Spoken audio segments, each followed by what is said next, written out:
자, 이번에는 작업 스케줄링 해보겠습니다. 작업 스케줄링. 자, 리눅스에는 일단 단일 작업 스케줄링이 있고요. 딱 한 번만 뭔가 실행을 해야 되는 그런 거.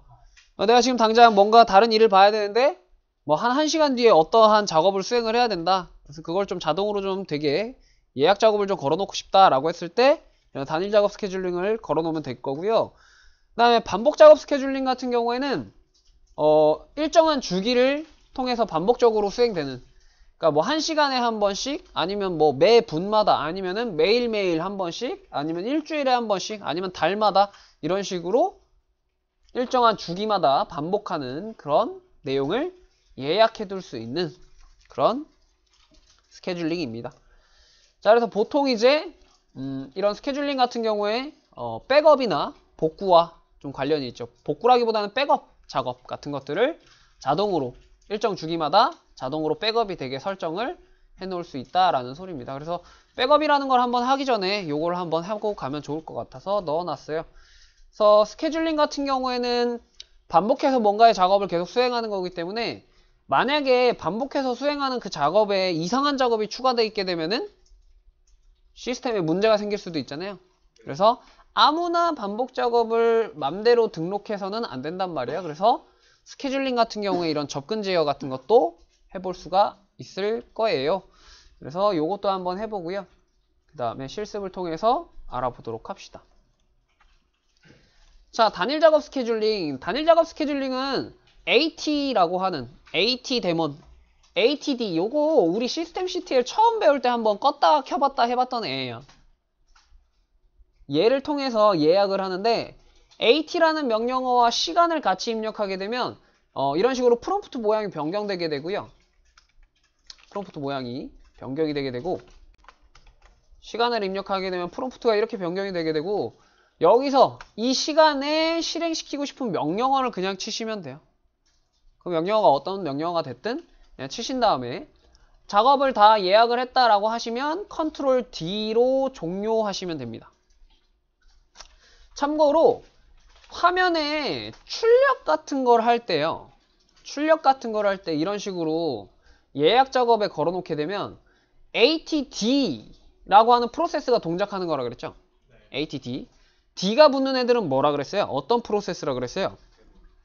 데몬 프로세스. 데몬 프로세스는 백그라운드로 동작한다 그랬죠.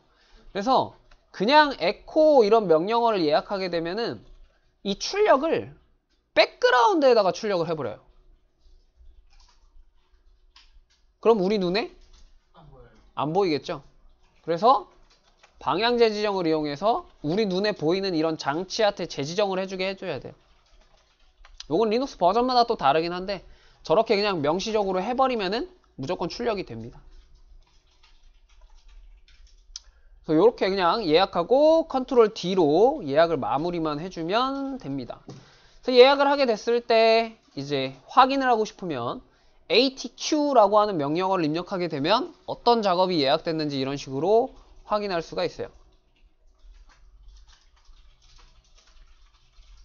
그래서 시간이 다 되면 이렇게 화면에 테스트라고 출력이 되는 거죠. 에코 테스트라는 명령을 예약했으니까.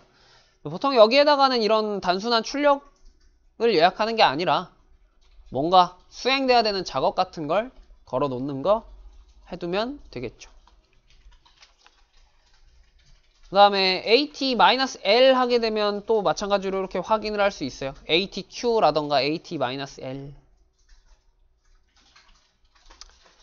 만약에 예약을 했는데 지우고 싶다라고 하면은 AT-R 하고 한 다음에 AT-L 명령으로 조회했을 때 이 맨 앞에 나오는 이 번호가 작업 번호거든요. 작업 번호. 요 번호를 입력해주면 해당 작업을 삭제할 수 있습니다. 그래서 등록, 삭제, 조회 이런 식으로 할 수가 있어요. 자, AT는 뭐 그렇게 별거 있지 않고요. 그냥 명령어만 딱 등록만 잘 해주고 시간만 잘 입력하면 되고 하기 때문에 별로 어려울 건 없고요. 자, 반복 작업 스케줄링을 한번 봐볼게요. AT 명령어는 한 번만 수행을 하다 보니까 만약에 계속해서 뭔가 수행이 되게 하고 싶다라고 하면은 반복 작업 스케줄링, 얘는 크론 D라고 하는 프로세스로 돌아가는 앤데 크론탭이라고 부르고요. 요 크론탭 같은 경우에는 단순히 명령어만 등록하는 게 아니라 얼마만큼의 주기로 반복을 할지 그 주기를 등록해 줘야 되는데, 주기를 등록시킬 때는 이렇게 합니다. 분시, 일, 월, 요일을 입력하게 되고요. 그 다음에 명령어를 입력해 줘요. 분시, 일, 월, 요일, 요 순서로. 그래서 분 같은 경우에는 0분부터 59분까지 있을 수 있겠죠. 60분이라는 건 없어요. 시간도 0시부터 23시라는 게 있을 수 있겠죠.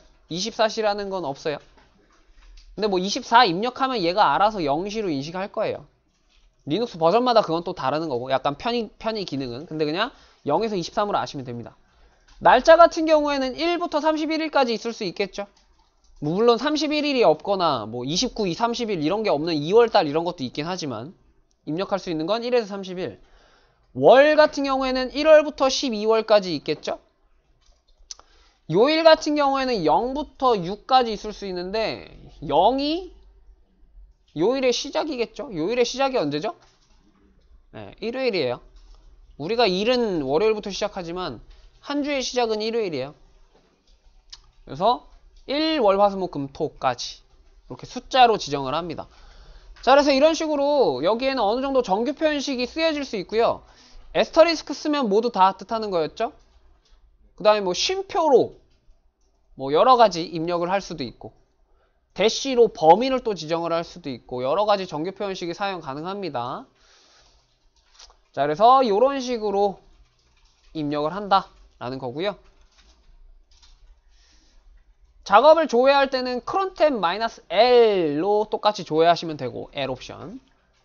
제거할 때도 R 옵션 해서 제거를 해주면 돼요.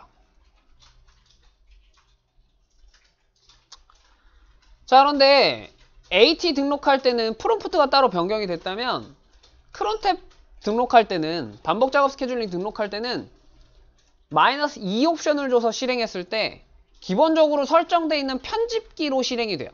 나노 편집기나 VI 편집기로. 그래서 여러분들이 그냥 그 안에다가 이렇게 내용만 작성을 해주고 저장 및 종료를 해주시면 됩니다.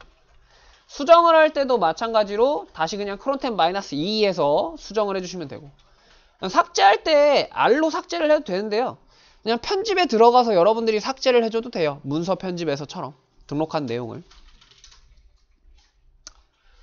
자, 그래서 그냥 이렇게 등록해주고 잘 관리만 해주면 되는 애들인데, 만약에 아무나 이렇게 작업을 등록하게 되면은 이상한 작업을 등록해버릴 수도 있기 때문에, 예를 들어서 뭐 악성 코드를 계속해서 생성해내게 한다던가 이런 거를 할 수도 있기 때문에 아무나 스케줄링을 사용할 수 있으면 안 된다라는 소리입니다.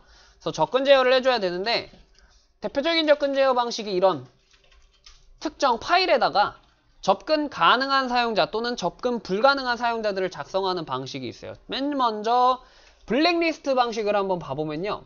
블랙리스트가 뭐예요? 블랙리스트. 막 이상한 애들 등록해 놓는 거죠. 그래서 등록이 된 애들은 사용을 할 수 있어요? 없어요? 못하는 거죠. 그래서 블랙리스트에 등록이 된 애들은 사용을 못하는데, 나머지 애들은 그럼 어떻게 되는 거예요? 다 사용이 가능한 거죠.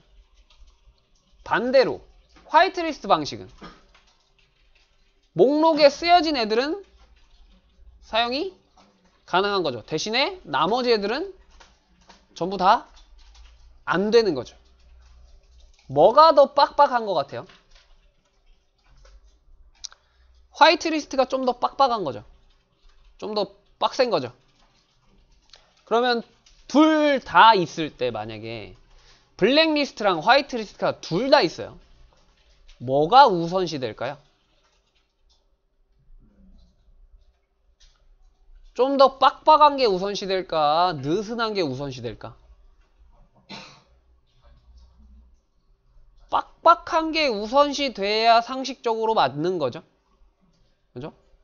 만약에 블랙리스트에도 있고 화이트리스트에도 있어요. 그러면 누구를, 제가 만약에 블랙리스트에도 등록이 되어 있고 화이트리스트에도 등록이 되어 있어요. 허용이 돼야 되나 안 돼야 되나, 이런 거예요.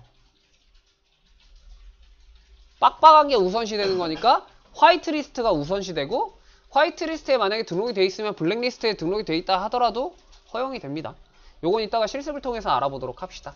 그래서 실습은 각각 스케줄링, AT랑 크론탭 이용해가지고 등록 둘 다 해보고 단일 작업, 반복 작업 확인해본 다음에 접근 제어 설정을 해보도록 할게요.